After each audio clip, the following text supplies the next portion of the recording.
All right, shalom, shalom. I want to start off by giving all praises, honor, and glory to Yahweh, Bahashem, Yahweh Shai, Bahashem, Rakak, Wadash. I want to say and give double honor to the apostles and the bishop elders of Great Millstone for teaching us his word in truth and sincerity and for ruling well. And salutations to the elect.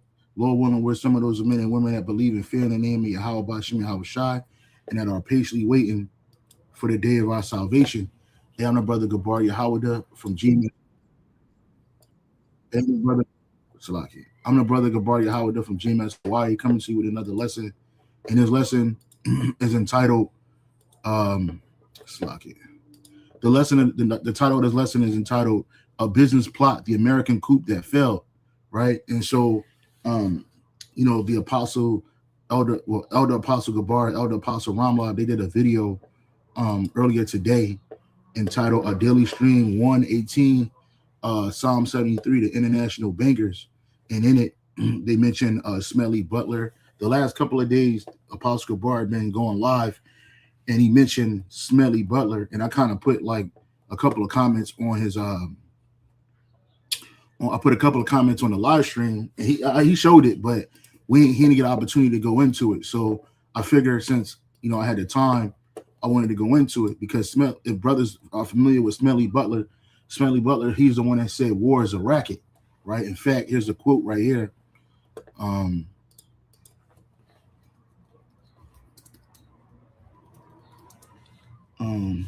War is a racket, right? Smelly Butler, quote. I'm just gonna get the quote. Right, he wrote a book called War is a Racket. So Major General Smelly Butler, famous quote from his pamphlet, War is a Racket. War is a racket. It always has been. It is possibly the oldest, easily the most profitable, surely the most vicious. It's the only one international in scope, right? It is the only one international in scope. It is the only one in which the profits are reckoned in dollars and the losses in lives. He argued that war benefits a small group of industrialists and financiers who profit immensely while the common people pay with their lives and resources, making soldiers high-class muscle men for big businesses, Wall Street, and for bankers. Now, the reason why Smelly Butler said that is because he was himself hired by the bankers to take over America, right, during the time of what's this guy, Theodore Roosevelt. Now, understand this too, that these all insiders, all of these men are insiders, including Roosevelt. But there's I guess it's like an unspoken thing where when we speak about the elite, most people would just assume that they're all together and all on one page. You got elite financiers, elite bankers, elite corporations, and then you got the elite families, right? Now, on these days, they all want to push for that new world order. That's something they all agree on, is that they want a new world order where they rule. But nonetheless, you've always had opposite sides. Even the Rothschilds, every family member don't agree the same thing. I remember when Evelyn de Rothschild was alive and Jacob Rothschild was alive. Evelyn de Rothschild supposedly he was against the whole one state thing in Israel. He was with the two state thing. But his brother Jacob, his cousin Jacob Rothschild, he was with the one state thing, where the small hats had rule. In fact, his forefathers, they financed that shit, right? They financed the creation of Israel, but not every Rothschild is a staunch Zionist. They do want the New World Order, though, but they're not a staunch Zionist. In fact, they don't even really believe in the scriptures, right? They're outwardly, they profess they're Jews, but they're not, right? They're not religious, right? They don't follow the Torah, right? They're playing games, right? Because they know that they're the Edomites, right? And these Edomites, you've always had issues with Edomites. Go back to Greece, to the Hellenistic period. After Alexander's death, his generals, they want their own way, and it was warring with each other. Matter of fact, this is the book of First Maccabees, chapter 1, verse I'll start at 1, right? Showing you that Alexander the Great and his father Philip, was in the Bible. So First Maccabees 1:1, and it happened after Alexander, the son of Philip of Macedon, the Macedonian, who came out of the land of Checham and had smitten Darius, the king of the Persians and Medes, and he reigned in his stead the first over Greece, because his father wanted Greece. He wanted the whole Greece. His father only ruled Macedonia and like certain small areas, but his father Philip was warring with the Persians, right, in the Medes for years, right, and he could never get a foothold over them because it wasn't for him; it was for Alexander. Let's keep on reading.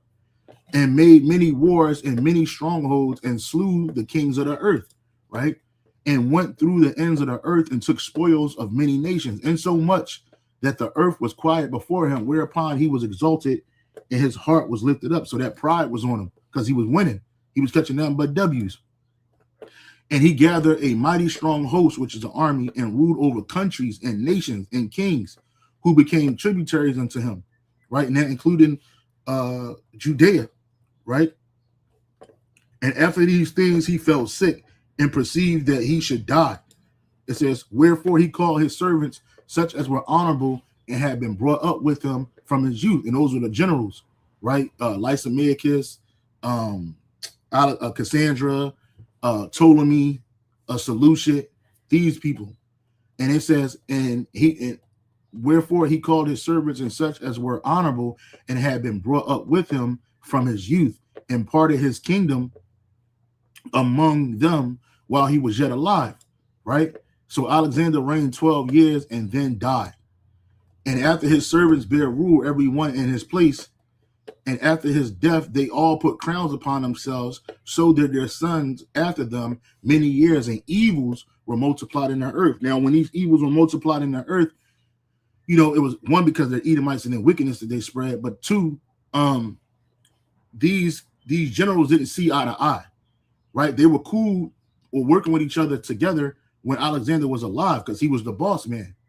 But when the boss man died, they just started fighting each other, right? So here it is. You got the Greek kingdom or the Hellenistic kingdom, right? You had, let me show you the different factions, the different Hellenistic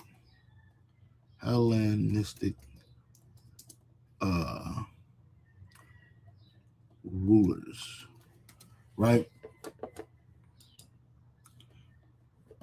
Let me see what it says. It says you had right here. You had Hellenistic rulers were successors of Alexander the Great, primarily his generals, the Diadochi, who carved up his empire into large kingdoms like the Ptolemaic kingdom, that was Ptolemy, Soter, the Seleucid Empire in the east, Seleucus the first, Nicator, Antiochus the third, right, and the Antigonid dynasty in Macedonia and Greece, Antigonus, and the second Gonades, and alongside others in Thrace, Lysimachus, and the two chief empires or kingdoms out of the Greek Empire at that time after his death were the Ptolemaic Empire and the Seleucid Empire, right? When you look at it on a map, when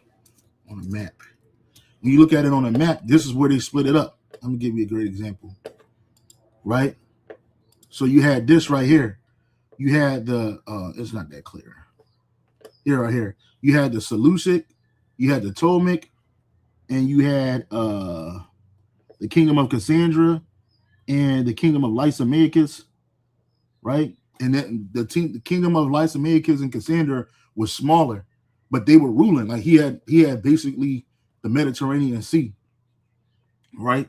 And him and the kingdom of Lysimachus.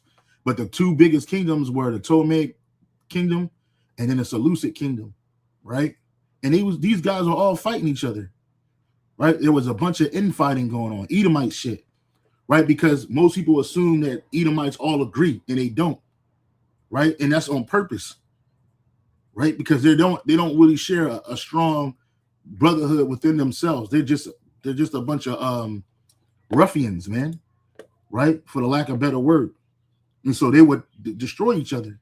So that show you even now, there's a great movie, I believe it was Blade 1, where it showed the younger vampire led by the younger guy, I forget his name, and then you had the older vampires, and they were fighting with each other for supremacy. And that's the same thing that happened here and during the Hellenistic world after Alexander's death, right? So like, after Alexander's death, you had his 4 generals and a few subsidiaries carve up his land and carve up his kingdom and took it into themselves, right? And as they took it unto themselves, they were fighting with each other. And then you had in the background, you had the Edomite factions that took over Rome, right? And then they end up becoming a mighty army after that. And even during the Roman Empire, what were they doing? They were killing each other, assassinating each other. Like the nigga, what's his dude name? What is his man? Julius Caesar. This nigga, he got assassinated. So you had a whole bunch of cutthroat shit going on amongst these Edomites, because that's how they get down. And even now, as the Edomite Empire starts to fall and implode here in America, you got the same thing going on. That's why the Lord said this in the book of Isaiah chapter 19, verse 2, and I will set the Egyptians against Egyptians, and they shall fight every one against his brother, and every one against his neighbor, city against city, and kingdom against kingdom, right? And the modern day Egyptians are these Edomites. We are in spiritually Sodom and Egypt, are we not? Okay? And so this is not something new. This is not something that's foreign to the Edomites. They've always plotted against one another to try to get some type of supremacy, right? And so I wanted to bring this out. It's something called the business plot, right? So I'll give you the synopsis, and then I'll go into the chat and we'll go through it. It says, yes, wealthy financiers and business leaders, some are connected to banking and industry, allegedly plotted the business plot or Wall Street push in 1933 to 1934 to overthrow President Franklin D. Roosevelt and install a fascist government intending to use decorated retired Marine Major General Smedley Butler to lead a veterans army. But Butler exposed the plot to Congress, leading to hearings where he testified, though no one was prosecuted. So here it is, even in his own society, the white man, they don't even pass justice, because if you did some shit like that any other time, let's say those businessmen were so-called black Negroes, they would have hung everybody. But because these dudes were business insiders, right? They were business insiders. This is the reason why they got away with it, right? And then they try to use veterans, right? Because they were gifted men in war. They were men of experience, right? They try to use veterans to overthrow it, right? It says, key details plot, the goal to replace FDR's New Deal government with fascist dictatorship using forces of 500,000 veterans. The masterminds, a group of wealthy industrialists, and even now they won't even say their names, wealthy industrialists and bankers frustrated with FDR's policy. Butler's role, he was approached to be a fighter, a figurehead, leader, given money and asked to organize veterans. And that's what you got today. These politicians today, they're nothing but figureheads for the corporations and the banking elite. That's all they are, right? To do their business and do their bidding. Not that FDR wasn't, because he was too. He was a fucking puppet too, in a wheelchair, right? He was a puppet in a wheelchair. So here it is. You got a puppet government run by a shadow elite, right? Trying to destroy their own situation. And they don't teach you about this in high school. You don't learn about this in history class unless you may go to an Ivy League school or something. But you don't hear nothing about this shit. Well, I wonder why. Right? And then the dude, Smedley Butler, I guess he had some type of conscience. He already knew that war was a racket. He already knew that it was a falsehood where you sacrifice a whole bunch of poor people's lives for a small elite group of people to enrich themselves, man. Right? So and shalom to all the brothers and sisters on the comment board, bro. Hey, shalom, my brother. I see the brother GMS Melbourne. He's up in here, man. Anyway, so let me go to the chat, right? Let's go to this chat. It's something called a business plot. I asked the question, why did the business plot fail? The business plot failed because it never gained the secrecy. And that's what these elite banking families and these banking, their subsidiaries, that's what they operate in, secrecy. And that's why Jay Rockefeller said, what? The internet should have never been invented, right? He said it right here. Let me see if I can find it. Right, J. Rockefeller.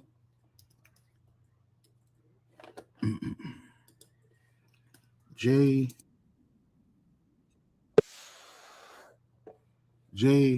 Rockefeller on the internet, right? Right. J. Rockefeller said at a cybersecurity meeting right here about controlling the internet.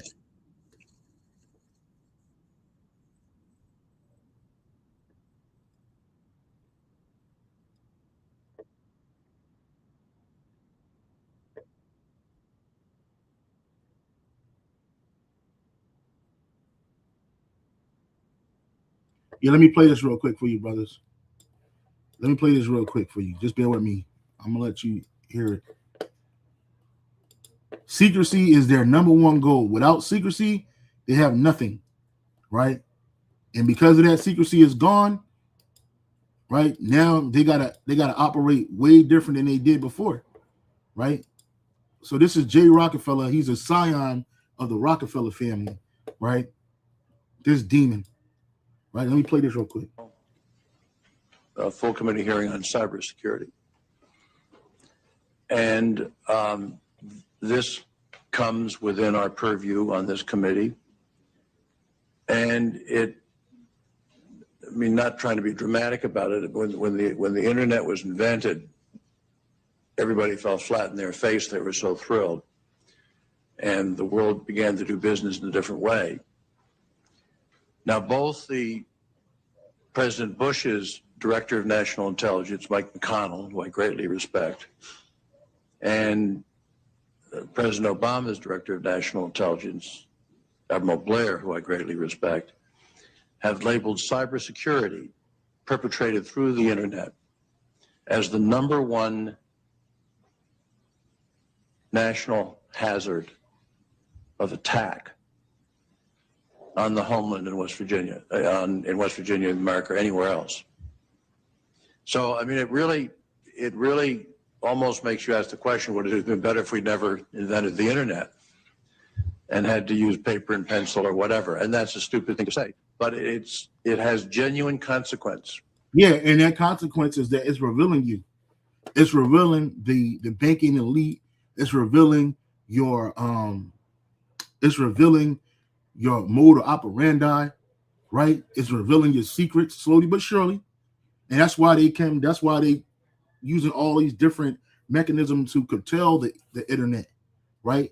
They want to create a narrative that benefits them, not a narrative that goes against them. That's why even now, when you type in, let's say, the Rothschild family, the first thing you see when you type in the Rothschild family on YouTube, they give you a hold on, brothers. Hold on. They give you basically a caution, right? I'll show it to you. I'll show you what I mean, right? So when you type in the Rothschild family, when you type in the Rothschild family,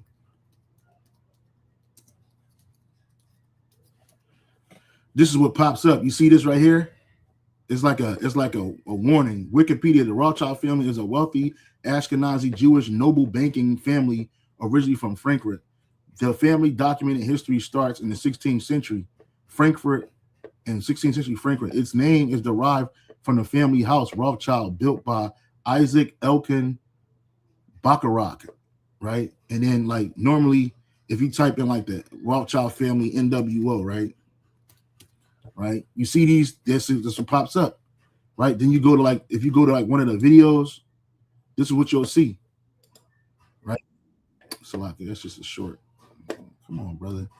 Come on. Hold on. You go to the videos, right? You go to videos, and this is what you see. You see this shit pop up. Why they do this? Because they know that they're always attached to the so-called conspiracies, right? And these devils been in power for a long time, bro. Right? Over 500 years, and they've been catching nothing but W's. So when you type in the New World Order, the NWO, they give you these. They usually give you these little warning things. Why? Because it exposes them, right? And the average person knows it. Man, there's a video of David the Rothschild being hounded by ambush journalism, right? David the Rothschild, this guy, he was in that Coup too. He was in that Coup, right? He followed these journalists. He followed these journalists out because they were asking him some serious questions and shit, right? And he's the son of Evelyn de Rothschild. Like this one video right here. See this video right here? We Are Change. This is Lord Jacob Rothschild. He was walking the street by himself. Walking the street, you see? They always put this damn blue thing here. This nigga's walking this back when he was alive. He's walking the street and they ask him all questions about the Federal Reserve. And these people ask questions that they don't really understand. Like, he's not going to sit there and tell you about the Federal Reserve and him owning it or the other banking elite. That's not his business to tell you that shit. But as soon as he heard him say Federal Reserve, he just dismissed them. And they followed him down the street and he asked, hey, what news agency are you with? Why do you think he asked him that? Because he owns all the news agencies. So if he found out it was somebody that worked for him, they're going to be fired, ostracized, probably killed. You know what I'm saying? But it was just some ambush journalism shit. And the same thing happened to David the Rothschild. But again, you would not be able to see this shit if the internet didn't exist. The Wadi Yahaba Shimon Shai for the internet. Because the internet wasn't just to expose the elite, it was also to expose the truth of who the Israelites are. And to spread the word, the judgment, the truth, all of that. And then you had guys like Jay Rockefeller, who's a distant cousin to the Rothschilds, probably close cousin, right? They like to change their names. That's another thing. They expose them. Benjamin Netanyahu, that's not his name. That's an alias. That nigga named Benjamin Malikowski is some crazy shit from Poland. Right? So you got a lot of people operating under pseudonyms, right? But you would not be able to know that if the internet didn't exist. Right? So now that the internet exists, what they got to do, they got to disassociate themselves. They got to curtail the information. They got to defame the people that's bringing that information out. You got a lot of whistleblowers that were signed up, right? And then they supposedly got out, and then they start talking. But the average person not going to believe what they say because they don't know how to associate it with the scriptures, right? So going back, and I wish it was brother that can get on with me, man. I know your Apostle Gabar would like this. But anyway, let's keep on edifying, bro. So going back to this right here, why did the business plot fail? It says the business plot failed because it never gained secrecy, right? Let me read that again. It never gained secrecy or unity or legitimacy needed to move from talk to action. And because it was exposed early by the very man the plotters tried to recruit, right? I'm surprised they didn't smoke this dude, bro, for giving up the goods. But the one thing that it lacked secrecy and unity and legitimacy, which it had all those things. It was just set up that it wouldn't work. And it was probably something used to scare Roosevelt into submission. Not that he wasn't already. It says what was the business plot? The business plot, so-called Wall Street push, was an alleged 1933 to 34 scheme by wealthy businessmen and financiers to overthrow or sideline President Franklin Roosevelt and replace him with an authoritarian Secretary of General Affairs. So they were going to get rid of the presidency, and you was just going to get an authoritarian, totalitarian government under the Secretary of General Affairs, showing you that these people, they post people into these high positions. You see? And it says they sought to recruit Smedley Butler, a highly respected Marine Corps general, to lead a force of veterans against the government. It says why it failed, key reasons. They chose the wrong man. You see, they chose the wrong man. Unlike with Trump, unlike this guy, like this dude said right here. Man, hold on, bro.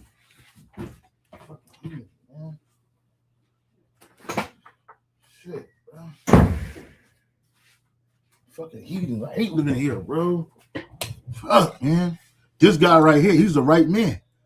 They chose the right. They're showing you that all these leaders are nothing but puppets, bro. Including Smelly Butler. He was a fucking puppet too. But he was kicking back. Right? It says what? Let's read that again. It says they chose the wrong man. Butler was anti-Wall Street and anti-fascist.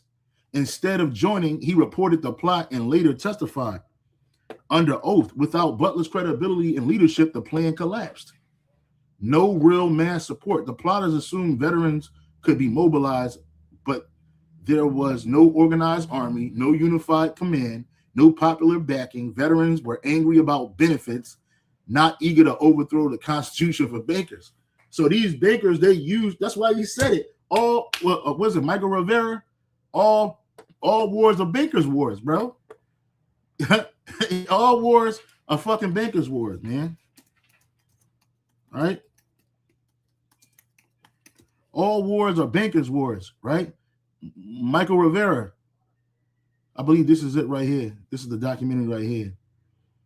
There's a few videos on here. 15 minutes of all war or bankers' wars, man. This is something you should check out, bro. Matter of fact, I'll copy the link. I'll copy the link and I'll post it up. I'll post it onto the chat. You brothers can check this out. All wars are bankers' wars, man.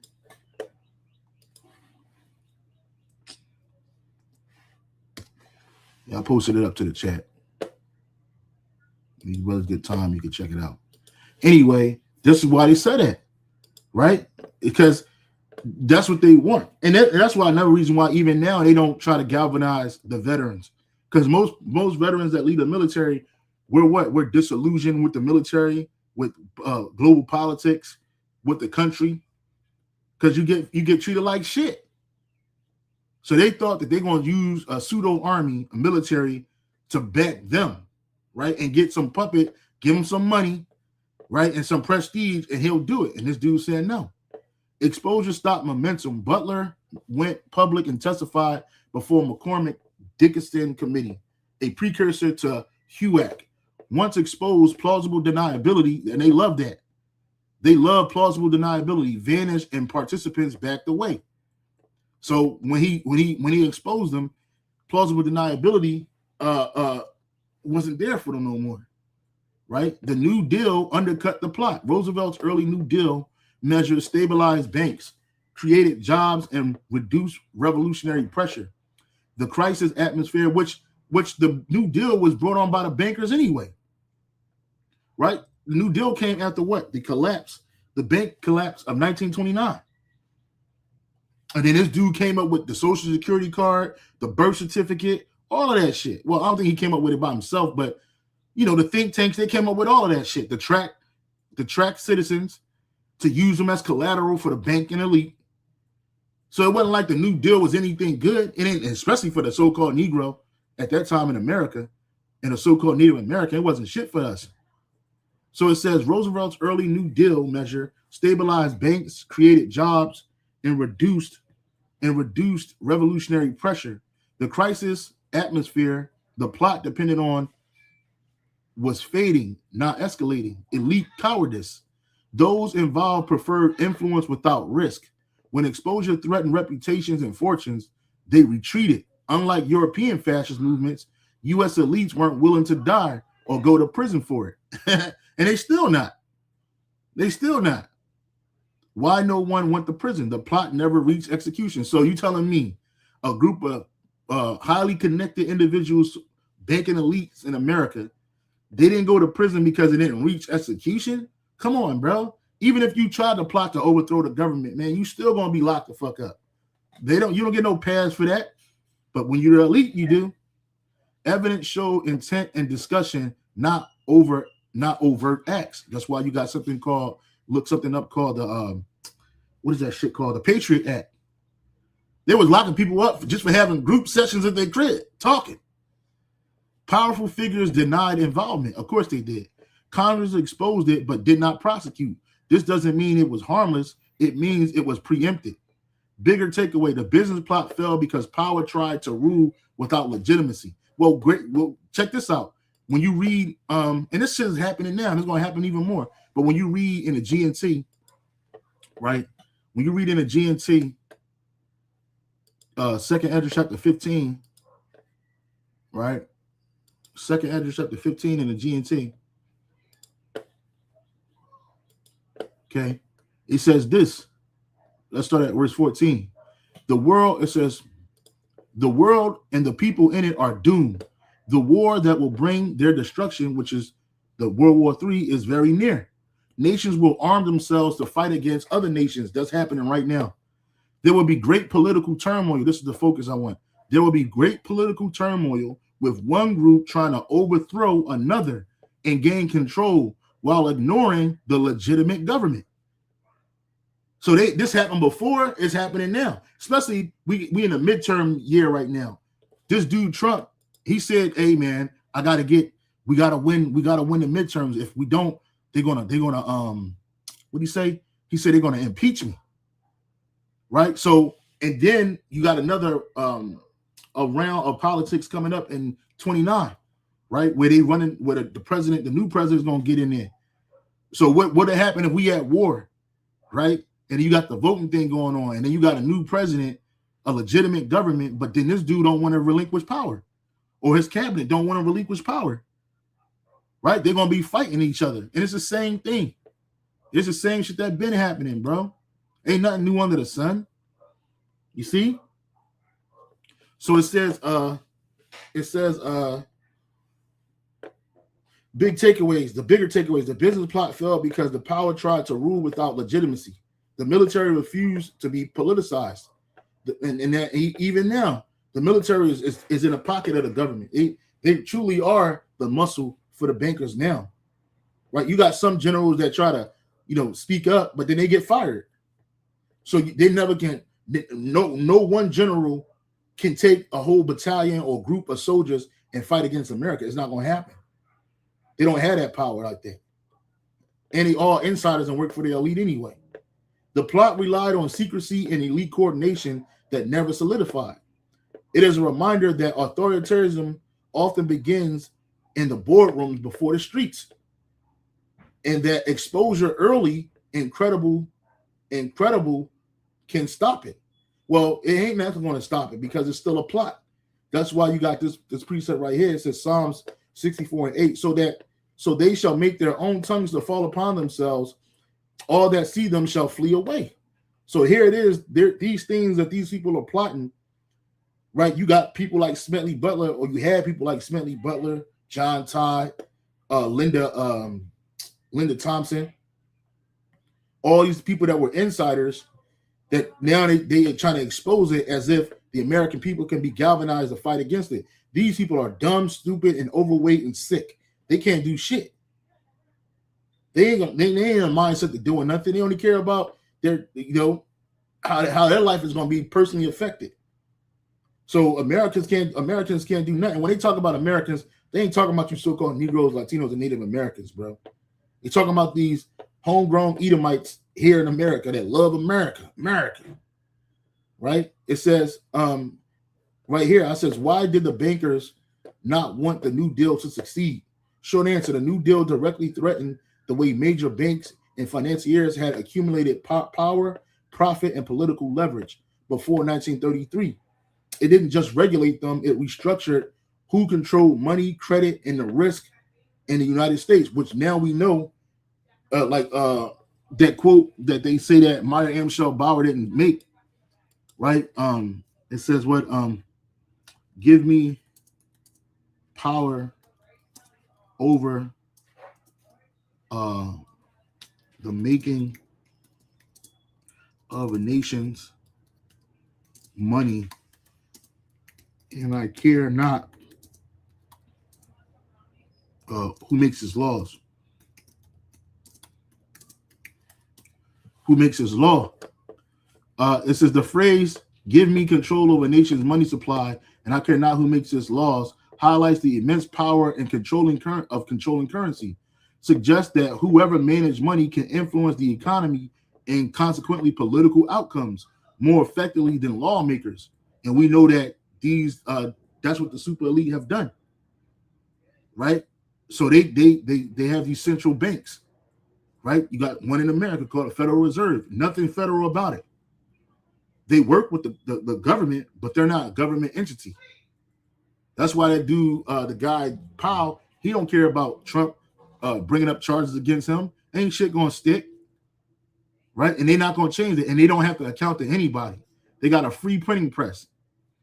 It says, while often attributed to Meyer Amschel Rothschild, founder of the Rothschild banking dynasty, there's no evidence he actually said it, and is now understood as a fabricated quote used to use an anti-Semitic conspiracy theories. And that's what they use to basically defame anybody that talks against these people. They call you an anti-Semitic or conspiracy theorist, though it reflects ideas about financial power. These people run it. They're a banking elite, right? They're the top family. There are other banking families, but the Rothschilds are the top ones. And this has nothing to do with your religion. Nobody cares about your stupid religion because it don't mean shit. But they use anti-Semitic to what? To discourage people from listening to people that speak against them, right? And he did say this shit, right? When you control the money, you control everything because people needed to live and people will sell out for it. And you can buy somebody cheap. You see? So it says the New Deal broke Wall Street's control over government, but Wall Street has control over the government now. Before 1933, the large banks had enormous influence over Treasury policy, interest rates, and access to credit. Well, they still do. The financial elite have the Federal Reserve, and the New Deal reversed that. Under Franklin D. Roosevelt, the federal government took the lead in economic planning, used deficit spending without banker approval, treated finance as a public utility, not a ruling class. The bankers, to the bankers, this looked like a state encroachment on private power. Glass-Steagall directly hit banker profits. The Glass-Steagall Act in 1933 separated commercial banking from investment banking and ended risky speculation with depositors' money, limited consolidation and conflict of interest. For big banks, this meant less leverage, fewer speculative profits, lower political clout. To them, it wasn't stability, it was handcuffs. The New Deal shifted loyalty away from creditors. Historically, government prioritized bondholders and lenders. The New Deal prioritized workers, veterans, farmers, homeowners.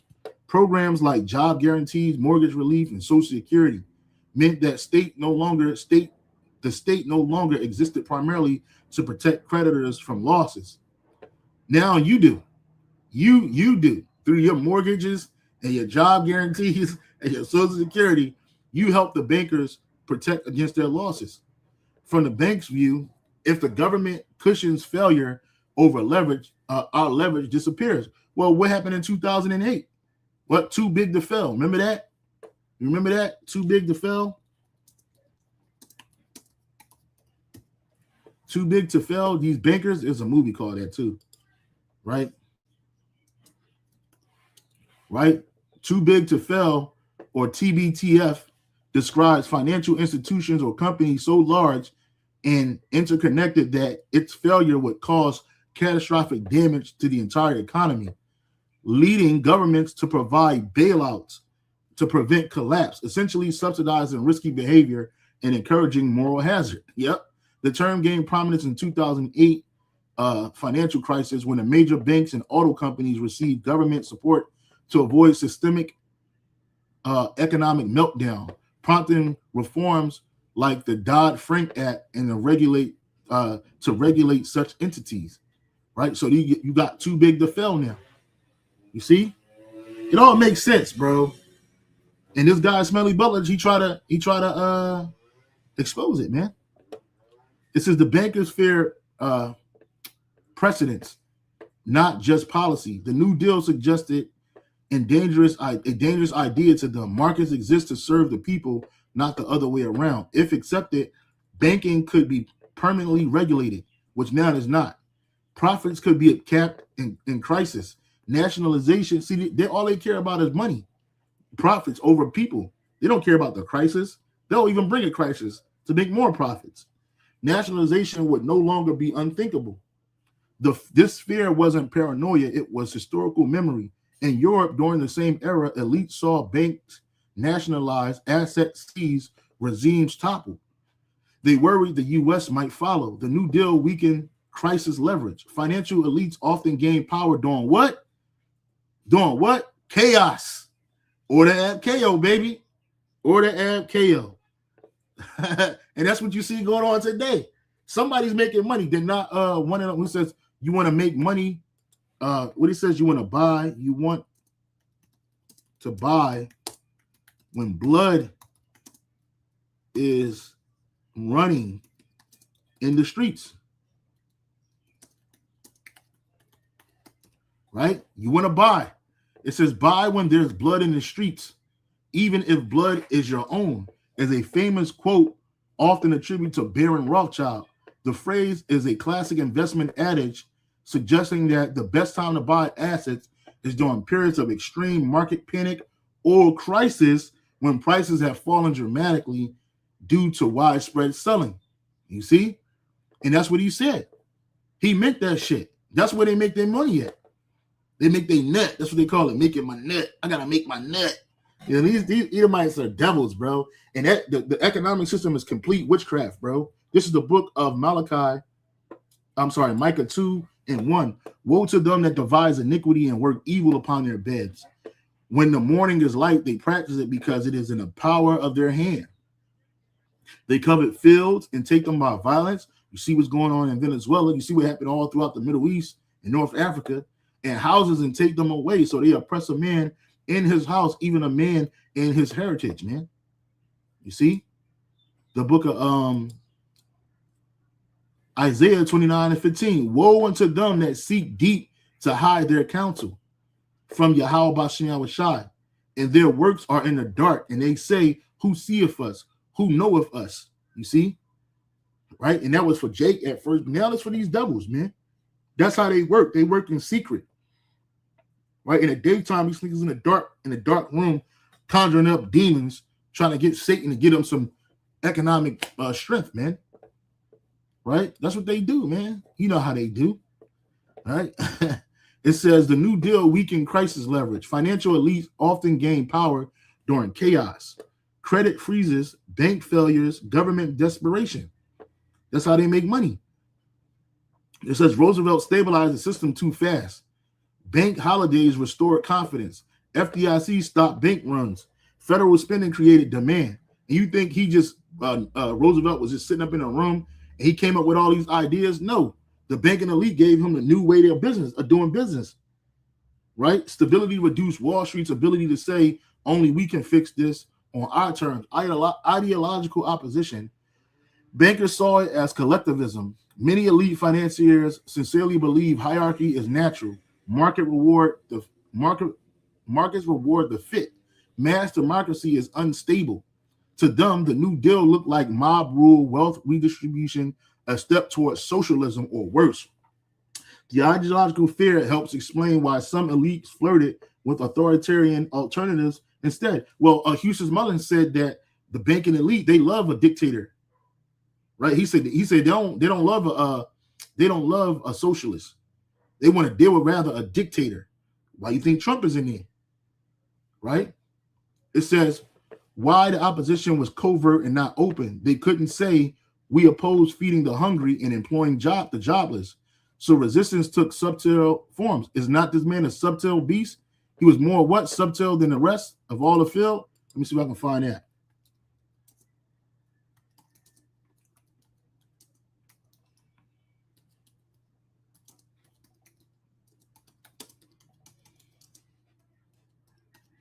This is the book of Genesis chapter 3, verse 1. And this is heavy, bro. This is heavy information, bro. Shucks. The what are y'all about to sound shot? All right. Genesis, what is it? Genesis 3.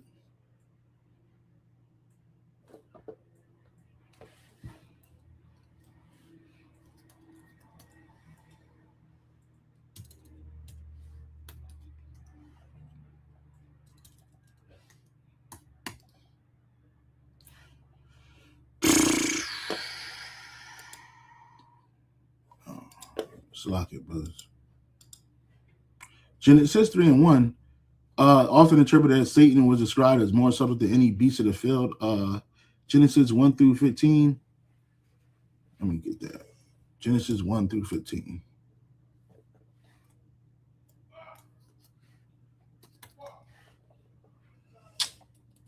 I don't see it. If one of you brothers can post that precept that I'm trying to quote, he was more subtle to any beast of the field. Let me see.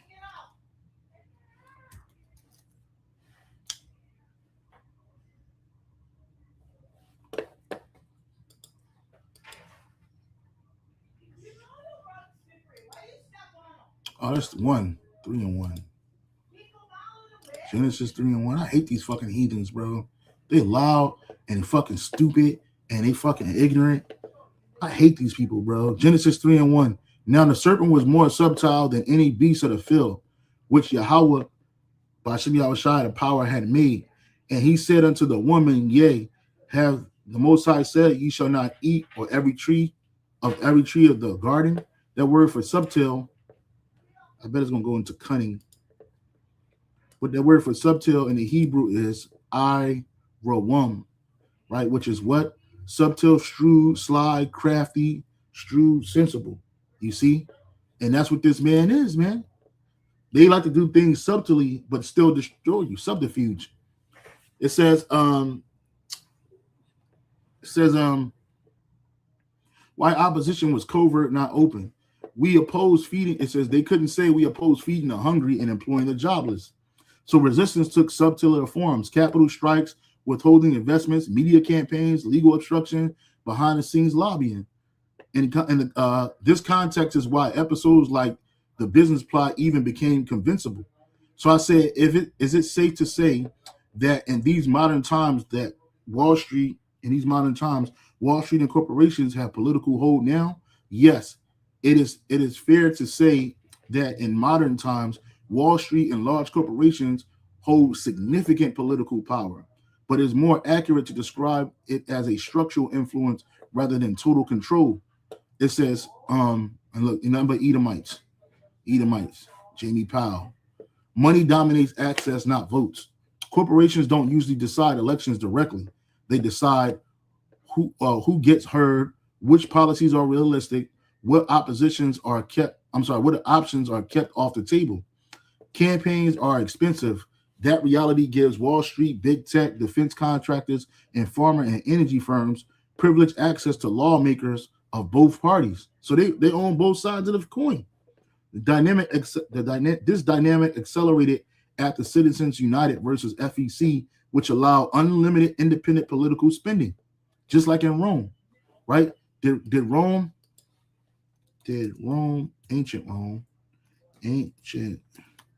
Rome have political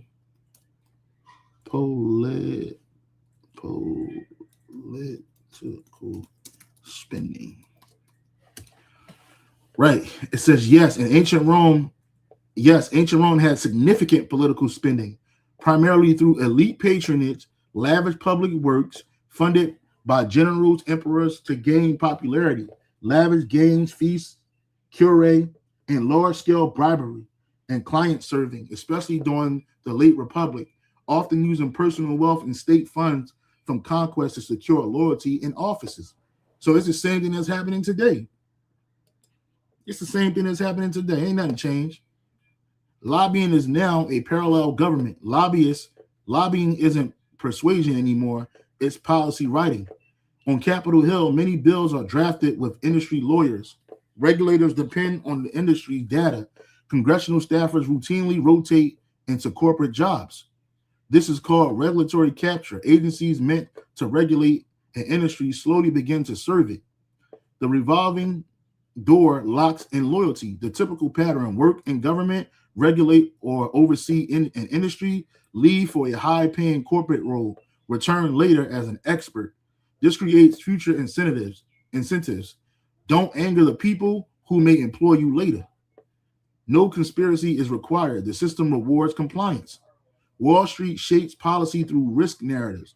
Modern power isn't tanks or coups. It's financial threat. Markets will react badly, capital will flee, credit will dry up, investors' confidence will collapse. Governments often preemptively adjust policy to avoid these outcomes, especially during crisis. That's why banks get bailed out quickly.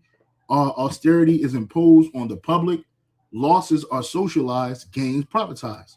Media dependence reinforced the system. Major media outlets depend on corporate advertising, are owned by conglomerates, rely on financial analysis for expert commentary. This subtly narrows debate. Structural critiques become extreme. Pro-worker policies are labeled unrealistic. Market interests are framed as national interests. What's different from the 1930s? During the New Deal, government asserted dominance over finance. Banks fear regulations and exposure. Public pressure was overwhelming. Today, power is quieter, legalized, normalized, technocratic instead of authoritarian. And that's what we live in today. We live in a technocratic society. Right? Let's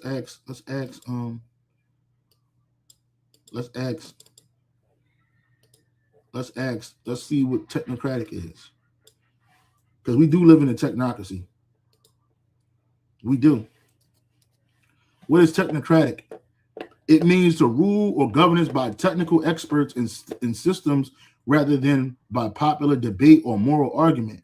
Power is justified by expertise, data, and efficiency, not by public consent or shared values. Are we in a technocracy? Are we in a technocracy? Are we in a technocracy? Yes, partially. We are not in a pure technocracy, but the U.S. and most modern states operate as a hybrid system. Electoral democracy on the surface, technocratic governments underneath. And that's what it is, man. And it benefits Esau, Edom, and all their ilks. So, yeah, man, I guess I don't have to read anymore. You know, this has been